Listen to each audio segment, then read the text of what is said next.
Welcome to the Working Well podcast. I'm Tim Boris, CEO of Fresh Wellness Group. This show explores the diverse aspects of workplace health and personal performance. On the Working Well podcast, we dive into the foundations of what makes wellness work in workplaces around the world. We connect with corporate leaders, executives, and industry experts who are helping make life more awesome at work and home. Join us to learn workplace wellness best practices, personal performance tips, and access resources to jumpstart your personal and corporate programs. Brian Kropp is the Chief of Research and Distinguished Vice President at Gartner. He oversees the lines of business that support Chief Human Resource Officers and their leadership teams. He works with this cadre of leaders to develop strategic plans that will attract, groom, and retain top talent. Dr. Kropp has authored more than 40 research studies at Gartner, led more than 200 strategy sessions with executive teams at Fortune 100 companies, and more than 300 executive education sessions across the globe. He's a frequent contributor to CNN, The Economist, The Financial Times, The Wall Street Journal, and other top media publications. Brian has been named to Human Resource Executive's Top 100 HR Tech Influencers and Engagedly's Top 100 HR Influencers lists. Brian, thank you so much for joining us on the Working Well podcast. I'm honored to have you here. And we can't start any interview without saying, what have the last 18 months been like for you? It's been crazy all over, and I know everyone has their unique situation. Yeah, in some ways, I'm sure it's pretty similar to others with balancing kids at home, my wife in the office upstairs, me in the office downstairs, and trying to balance all that. But the thing I have to warn you about a little bit, though, is we're one of those families that got not one, but two COVID puppies, because we had one dog before and we thought, getting one COVID puppy was a good idea. And then my very persistent daughter, who I love dearly, for about 7 or 8 weeks straight, every day came to me and was like, Daddy, can we get a beagle puppy? Daddy, can we get a beagle puppy? Daddy, can we get a beagle puppy? And eventually that happened. So having a lot of dog in the house is probably the best way I can describe the last 18 months of what we got. So if you see anything walking around in the background, it is likely dog related of some sort. Absolutely. Well, our kids not a ghost if the door opens up, it's a dog coming and checking things out. Well, kids are very good at being persistent that way. And ours are still home in Canada. We start our first day of schools tomorrow. So they're still home. So if we see them running around in the background, that's what it is. And so in your line of work as well, I've said to a few other people, we're going through the biggest experiment that's ever happened. And there's so much data, so much research out there. What are some of the things jumping out most to you, especially over the last few months with people getting back to work? Yeah, so there's a variety of things to kind of think about and look at. If we go all the way back to where we were in February, March of last year, one of the big things that we certainly saw during that entire time period, and what we were concerned about was, with the movement to working from home, are our employees going to actually get work done, or are they just going to sit around and kind of watch TV and eat pizza all day and take naps? Or are we actually going to get things done or not? And one of the big things that we've learned is that our employees can be incredibly productive and high performing working from home versus coming to the office. And all of the data and evidence suggests that in fact is true, that performance has not suffered. Then the other thing that people were really concerned about during this whole period was, will our employees be resilient or not? Will they be able to find a way to make it through or not? And when you think about all of those challenges and all the concerns that we've had about the mental health of our employees, about the capabilities of our employees to kind of make it through, there's huge amounts of concern around that. But one of the things that we're really struck by is that even with all these concerns about our employees being resilient, they actually made it through in a lot of ways. They, in fact, were incredibly resilient. But the question becomes, at what cost?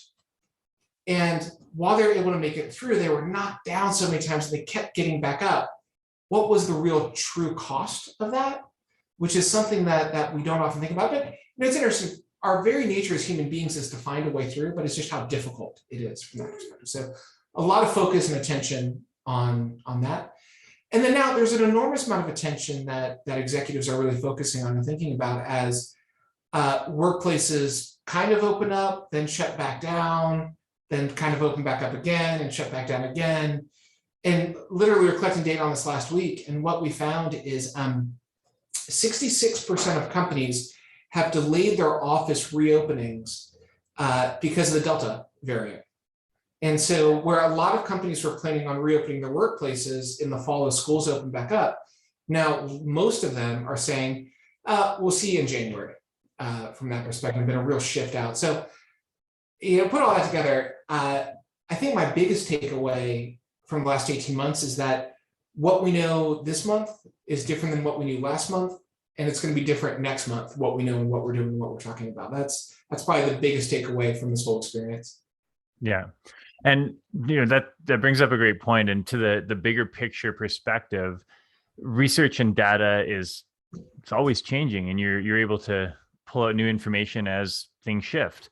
Mm-hmm.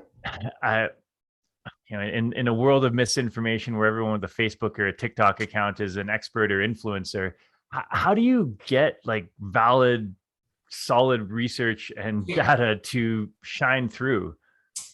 Yeah, it's incredibly tough.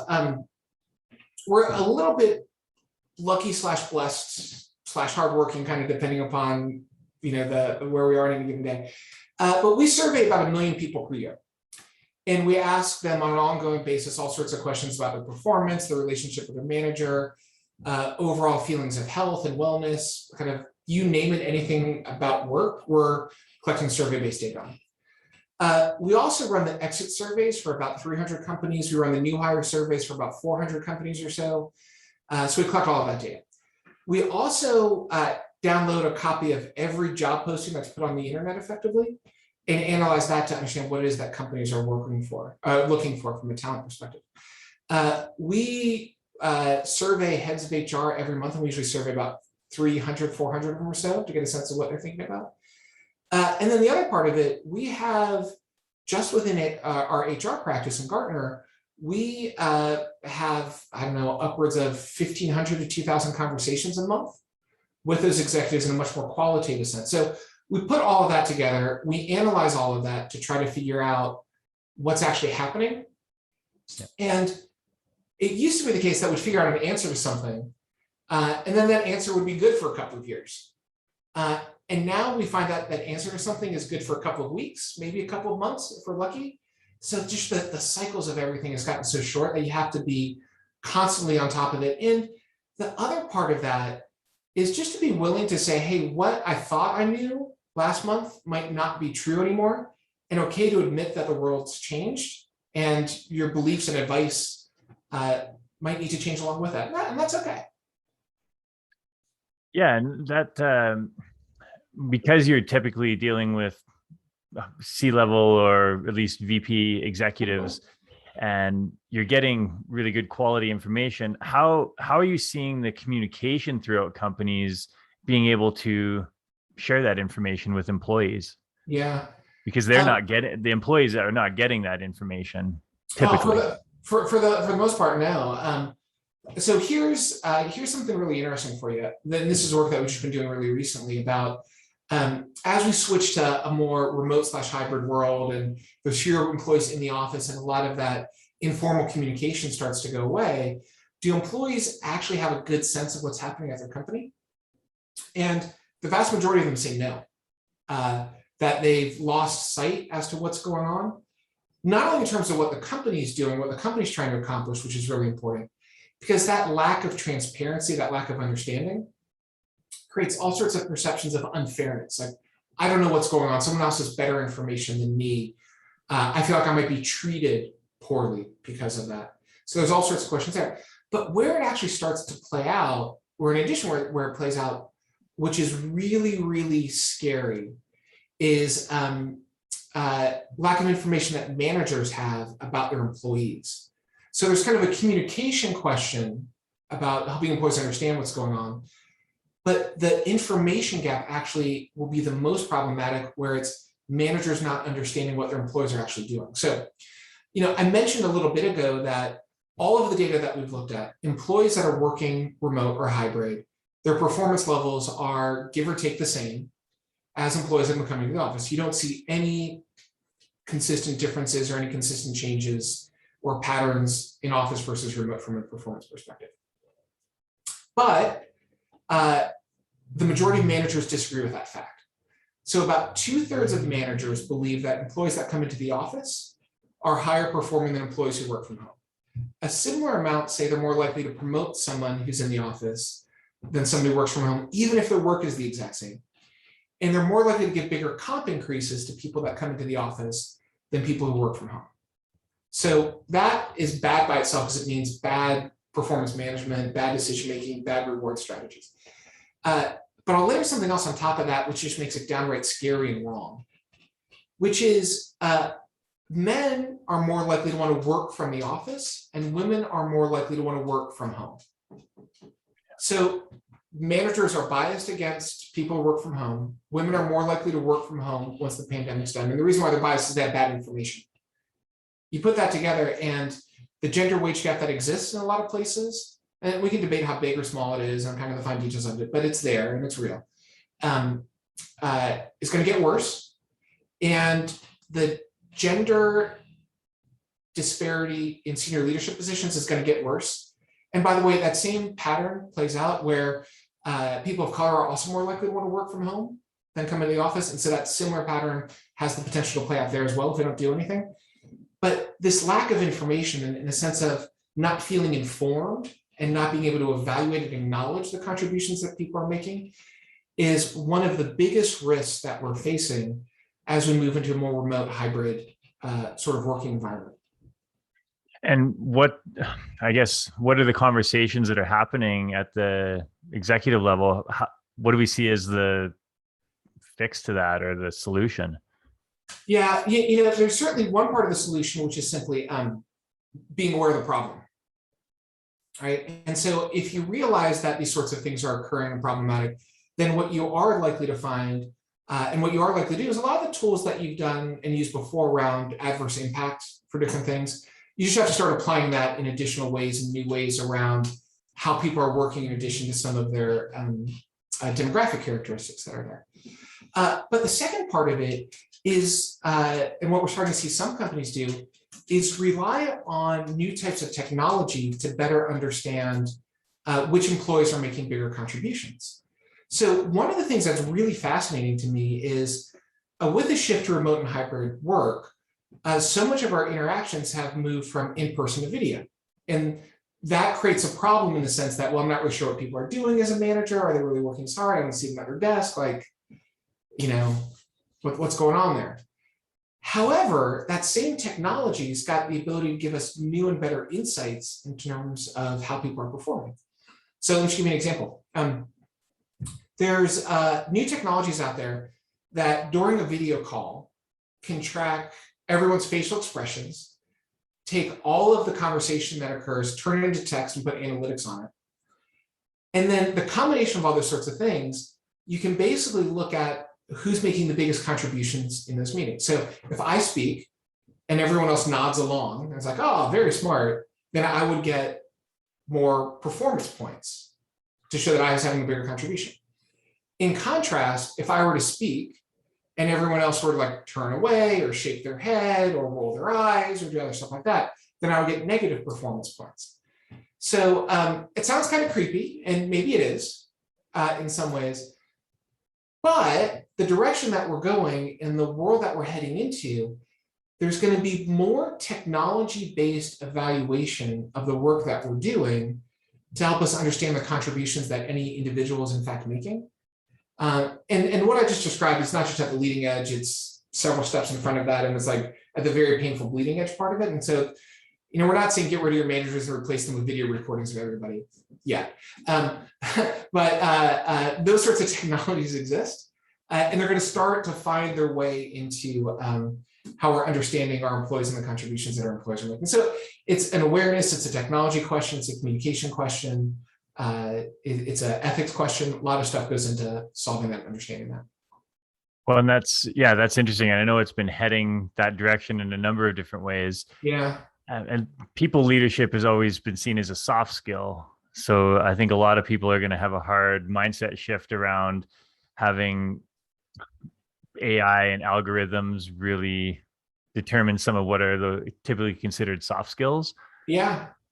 And what about like how does that happen with fit in with the people writing the algorithms? If there's a bias written into the Oh, for algorithms, sure.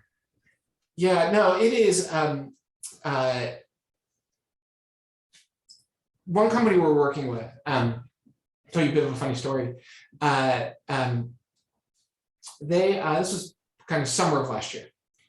And it's not about specifically about the algorithms, but kind of better understanding how to work and communicate and talk to employees about it.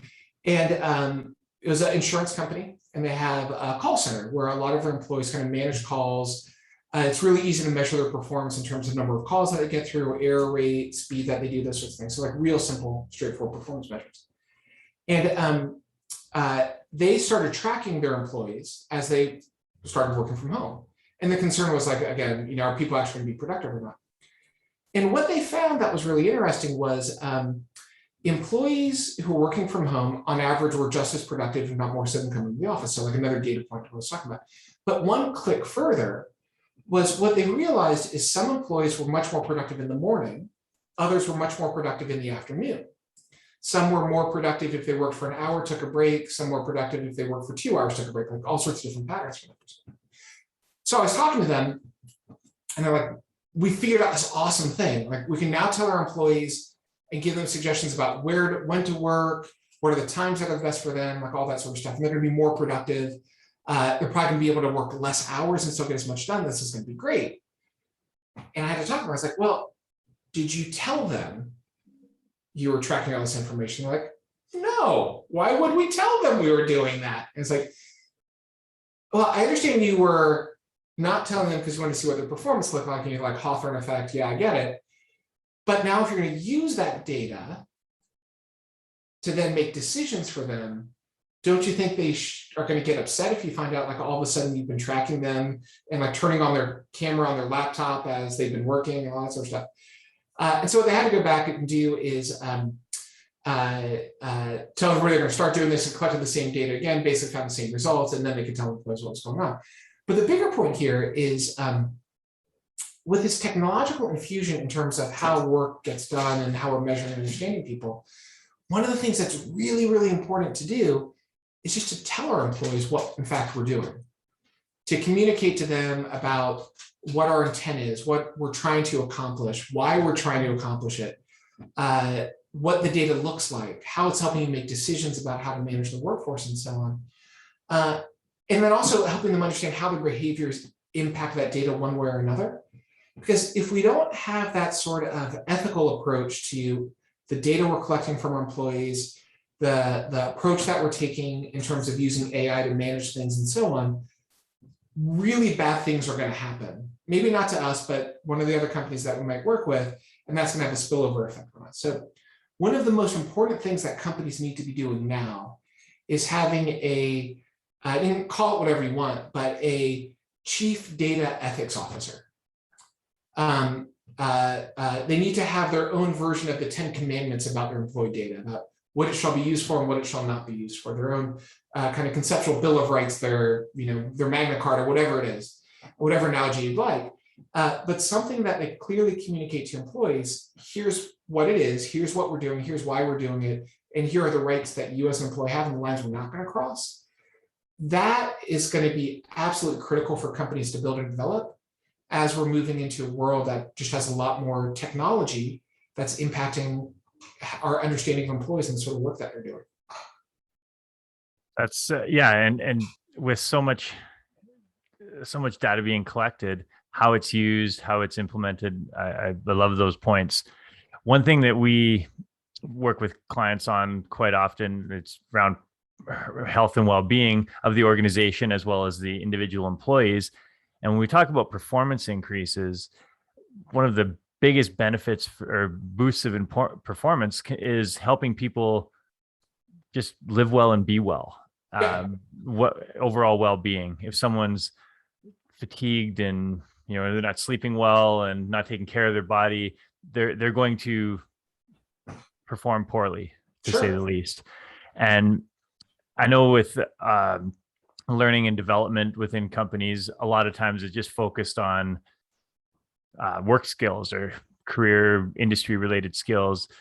But we've started to see more companies now looking towards teaching people personal performance skills. Yeah. Everything from planning and organization to things like you mentioned, when they're most productive. Are they most productive in the morning? How to batch tasks effectively, and companies are starting to look at setting up their work days to allow employees to perform at their best, Mm-hmm. instead of, hey, we've got 24 straight meetings back to back on Zoom, and you might have 3 minutes to go use the washroom at some point, but that's Sure. about it.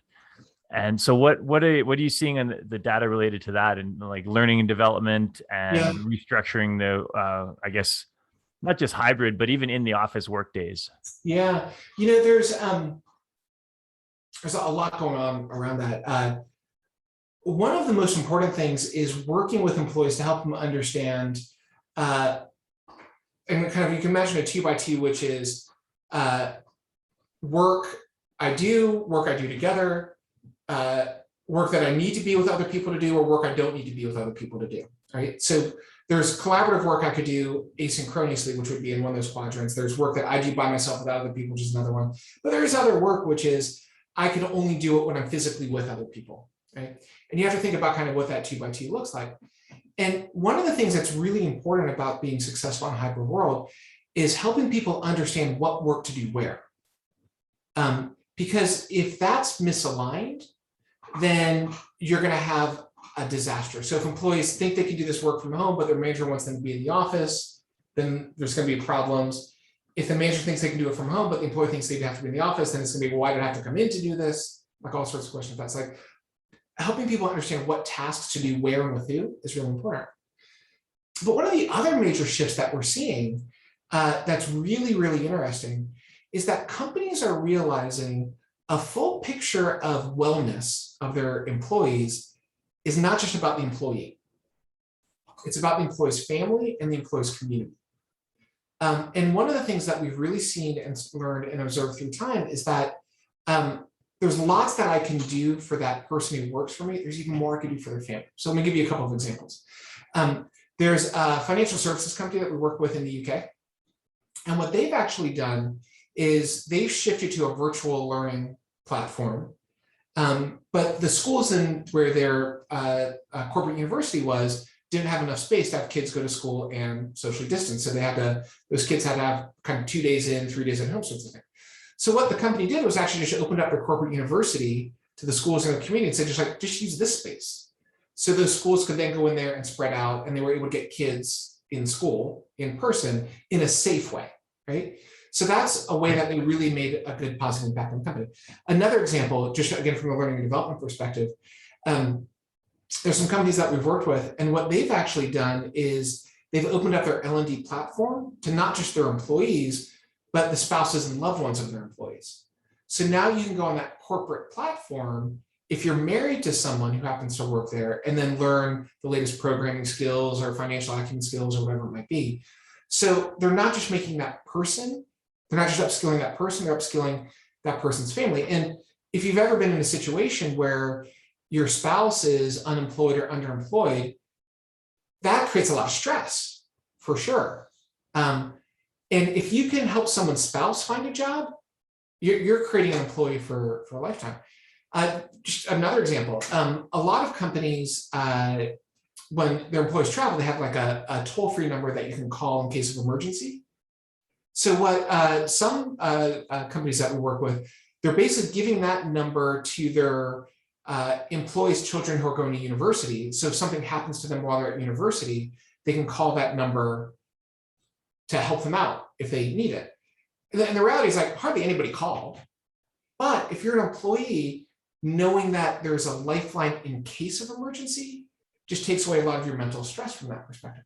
So the bigger point here is not necessarily those specific examples that are interesting, but the bigger point is, as you're thinking about creating a truly holistic wellness program, yes, absolutely think about how you can help that employee.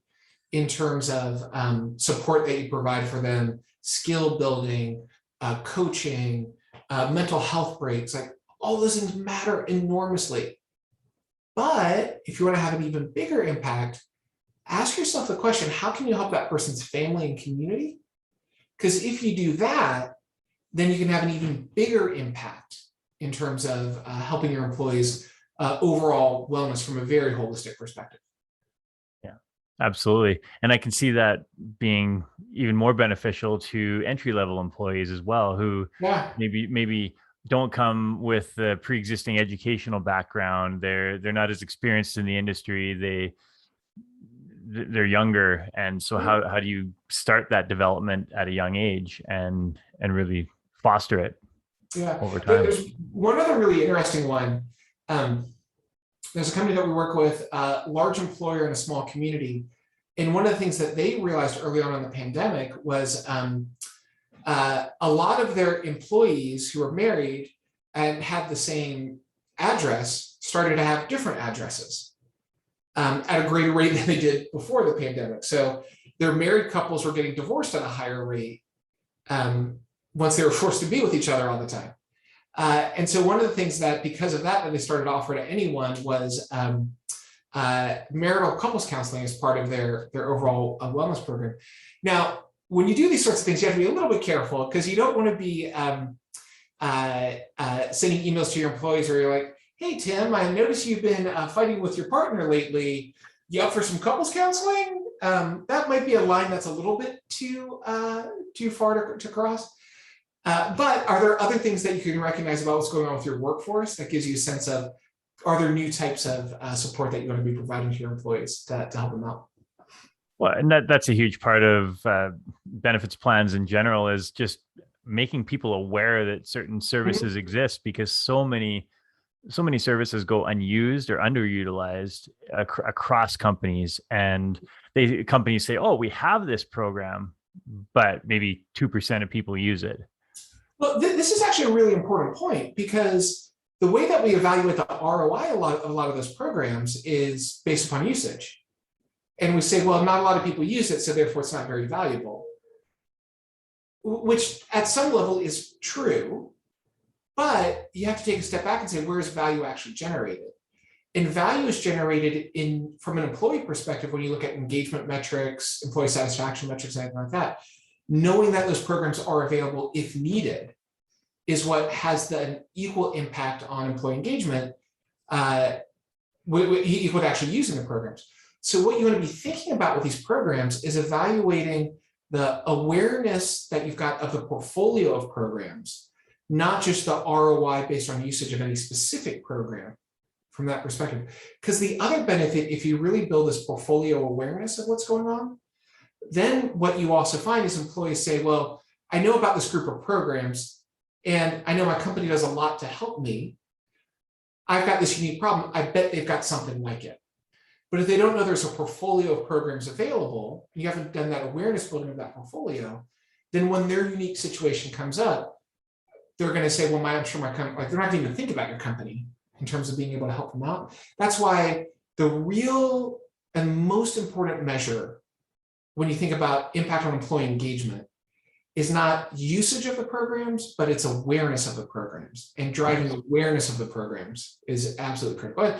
And in most situations, it's terribly low in terms of employee awareness of those sorts of things. Yeah. And that was exactly the point I was trying to make too. I think in a lot of the larger companies, there's a team of people that are analyzing those stats, and they have that information there, and they can promote because they have the resources. Whereas in the smaller to medium companies, they might offer those things and it's part of the plan, but then they don't have someone who's responsible for driving that awareness or the usage in the programs. Yeah. And you know, there's solutions to that, right? Which is, you might not have the resources to drive awareness of each different program, but you can use your company values to drive awareness that you care about your employees. So like if you're the CEO, for example, in every town hall that you've got, if you're just to spend 2 or 3 minutes saying like, hey, we care about you as employees and you matter to us, and here's an example of what we could do. But but just constantly repeat the message of we care about you, then you'll get in the back of their head. It's like, oh, they do want to help me.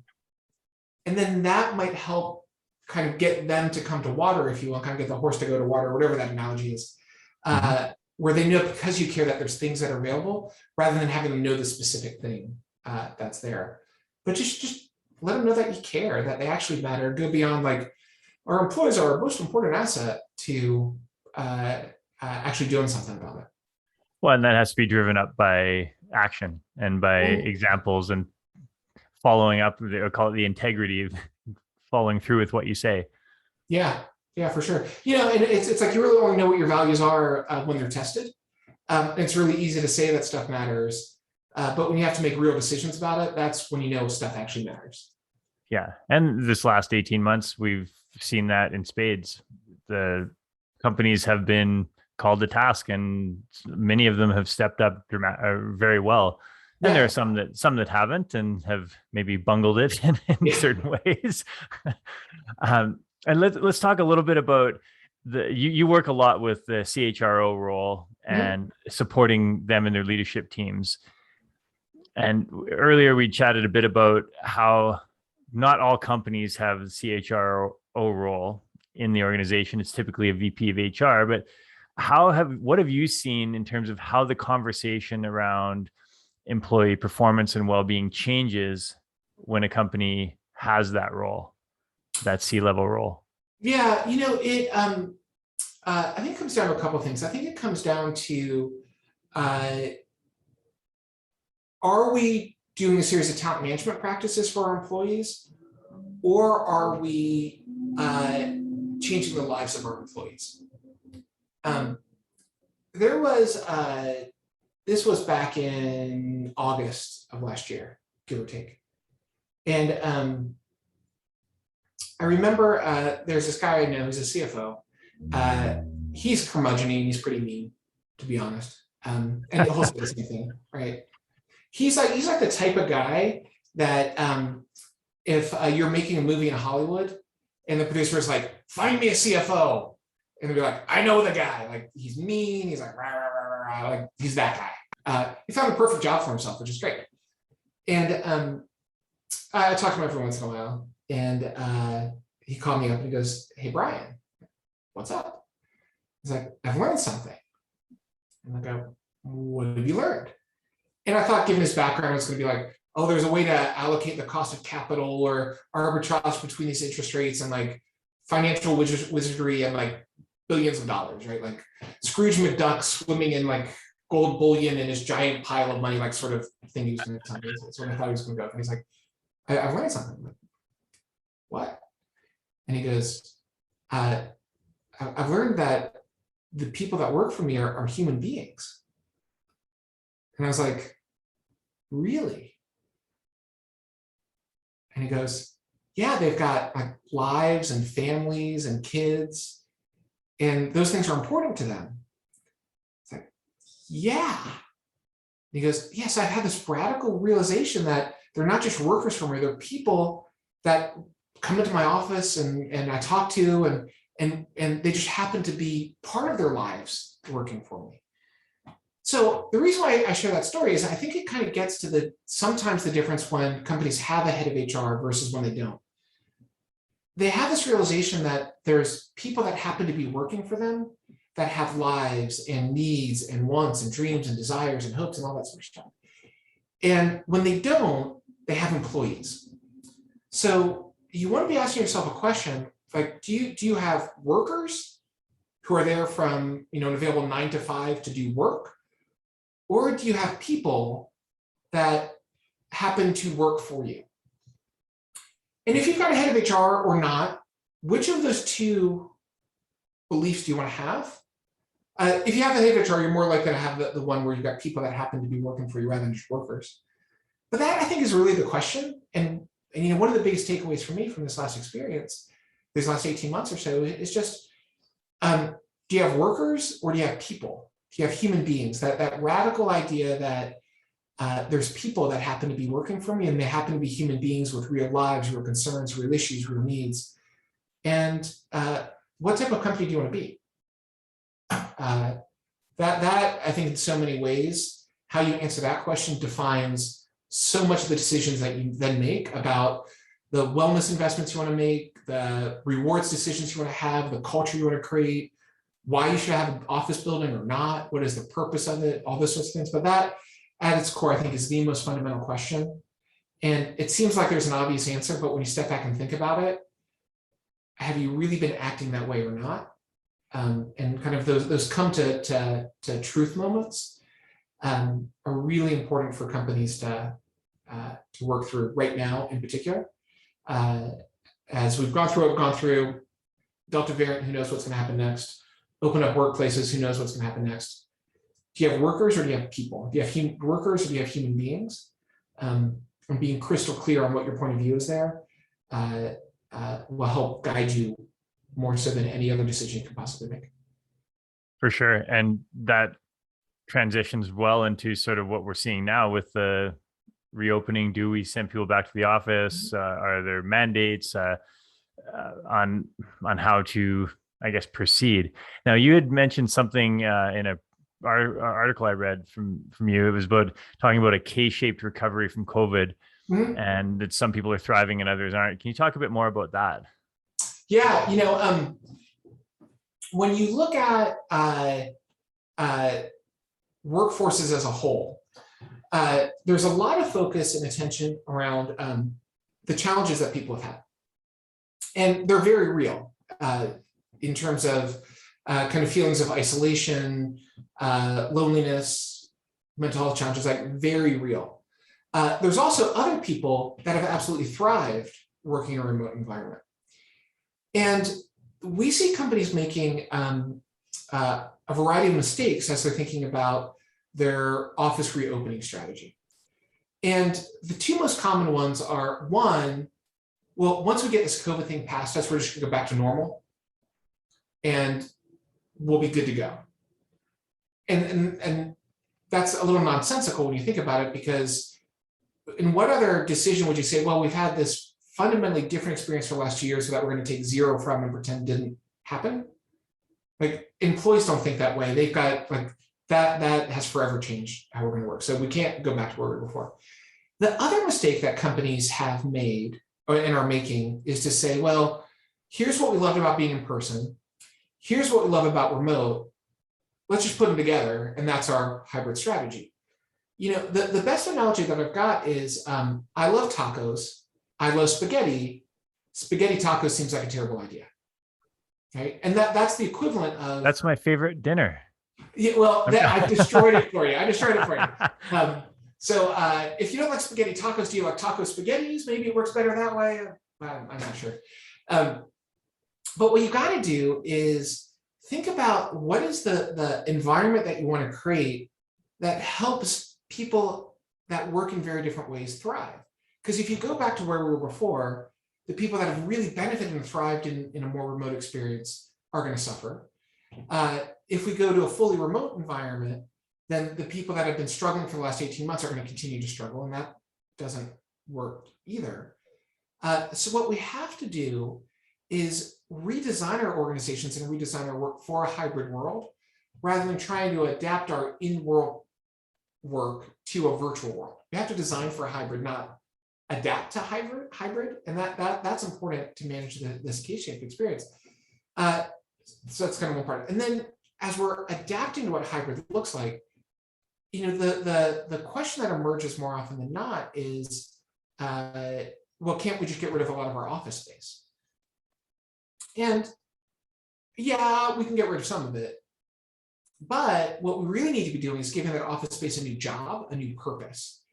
Because while we've talked a lot about how performance isn't any different, one of the things that is different in a remote and a hybrid world is turnover is higher. And people that work remote and hybrid are more likely to quit. And that's true for a couple reasons. One, if you work remote, you're no longer constrained by location to where you could work. So you just have more choices, you have more opportunity, which makes it more likely that somebody will quit. But the other part of it is people that work remote or hybrid have weaker social connections with their coworkers. They're less likely to say they've got a friend at work. Those ties aren't as strong. And it's easy to quit your company. It's easy to quit your manager. It's hard to quit your friends. So what you need to be thinking about to support all types of employees and make sure that there aren't some that thrive and some that struggle is how do we redesign our work and our workplaces to create those social connections and to build those emotional relationships amongst employees, not just the rational relationships that are associated with us doing our tasks. Yeah. And as you're thinking about that reopening strategy and that office and workplace redesign strategy, you've got to be asking yourself, how are we going to change the experience in our workplace to make it social and engaging so people can build those relationships that are here? Because otherwise, if you don't, your performance will be fine, but your retention will be bad. And that's not a good outcome either. But you have to really design social interactions to build that retention. Do you have some examples of companies that you've seen, or you don't have to use names, but that are doing that well and that have designed that or are in the process of designing it? Yeah, they're in the process. So some that have, and the companies are trying different things. And to be honest, I don't know what is the right answer there. But there's things that companies are doing to try to make that happen. Salesforce, for example, they bought a ranch, and their plan is to send once a quarter everybody on that team to that ranch to spend a week per quarter there. Now, there's probably not a lot of companies that can go out and buy a ranch. I get that. But the point being, can you create at least dedicated time in a different location that's not where they do their work? And so kind of one of the big tenets is it needs to be in a different space. You can't make your workspace your social space, right? So that's kind of one important component of it. But the question you should be asking yourself is, how do we create a space where our employees would rather come to our space to do work than stay at home to do work when it matters? And that's an important step, an important question to be asking yourself. Still very early in terms of how companies are starting to think about that. But what I feel pretty confident about is just changing your offices to have a bunch of TVs in them where a lot of people can dial in via video is probably not going to work to create those social and emotional connections that you need to create.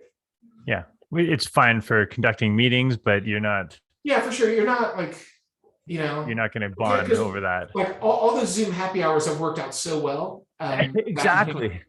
That's we just want more of that. That's clearly what we want from that perspective. Awesome.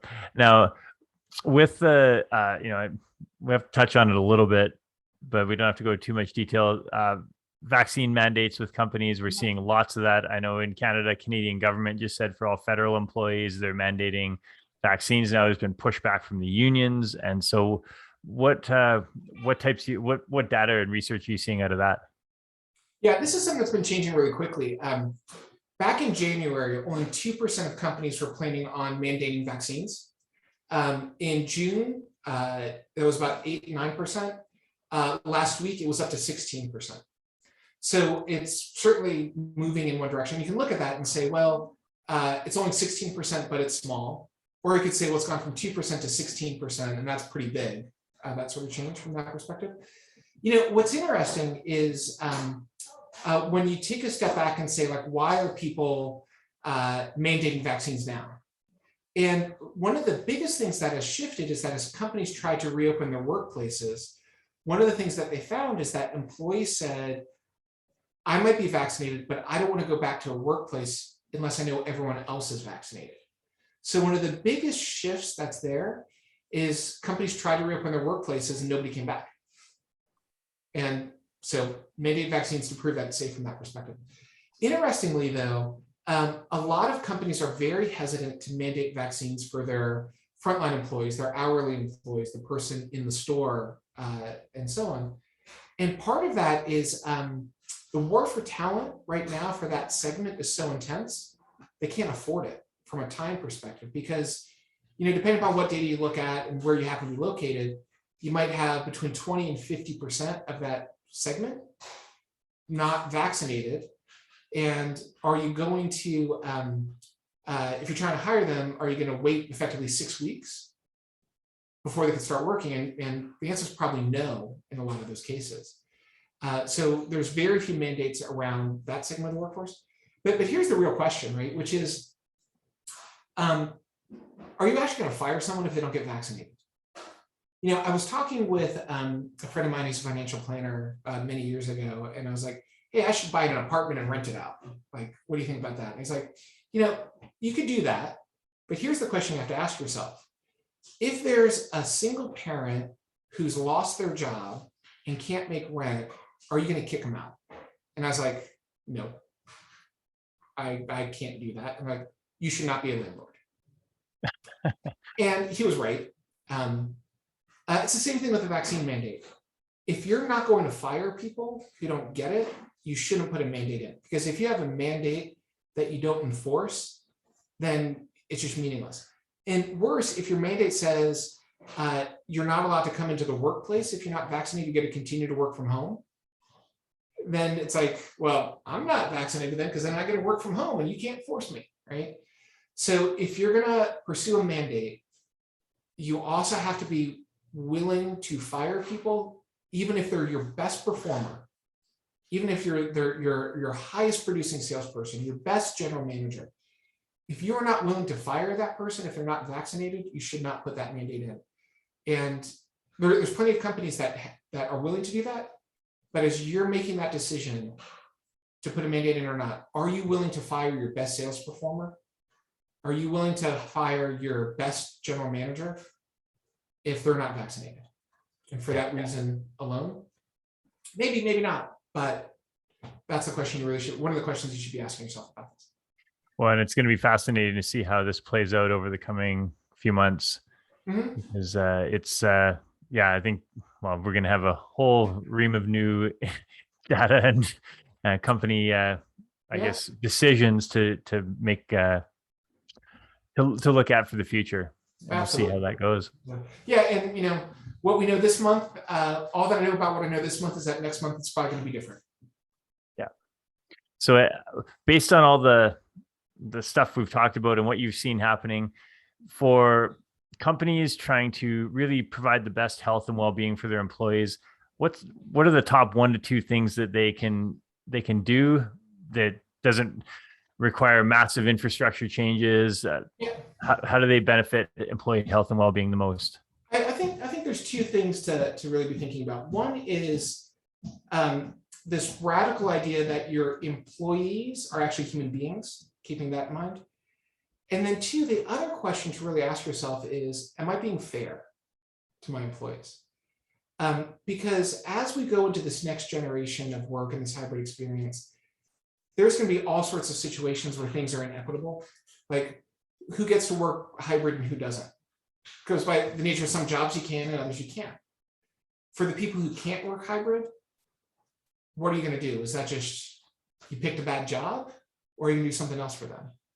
But thinking about how you're being fair and equitable to your employees, those 2 questions, or 2 things, like they're human beings and how are we fair to our human beings, our fellow human beings? Apply the first thought, the second question will guide you to a good result in 90% of the decisions that you make. Awesome. Thank you so much, Brian. You've been a wealth of knowledge and insight, and I appreciate you joining on the show. Now, where can people find you? Yeah, so Brian Kropp, Chief of Research at Gartner's HR Practice. Find me on Twitter, LinkedIn, any of those sorts of places. And more than willing to connect and have a good conversation about some of these issues, because nobody knows the right answer right now, but we're all learning together. And now more than ever, the chance to learn from each other is one of the most important things that we can take advantage of. And you're asking more questions and getting more information collated and researched than almost anyone else out there. So every single day. Yep. All right.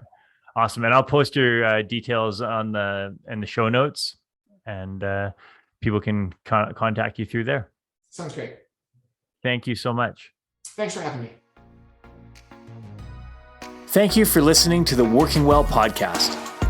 If you enjoyed the show, don't forget to rate and review us wherever you get your podcasts. We'd love to hear your experiences and how you've applied tips from the show to your daily life, so please keep us posted on your progress. To stay up to date with new episode releases, make sure to subscribe to our mailing list by emailing podcast@freshgroup.ca. and follow us on Instagram, Facebook, and LinkedIn. Thank you, everyone, for tuning in. And once again, I'm Tim Boris with Fresh Wellness Group. We'll see you on the next episode.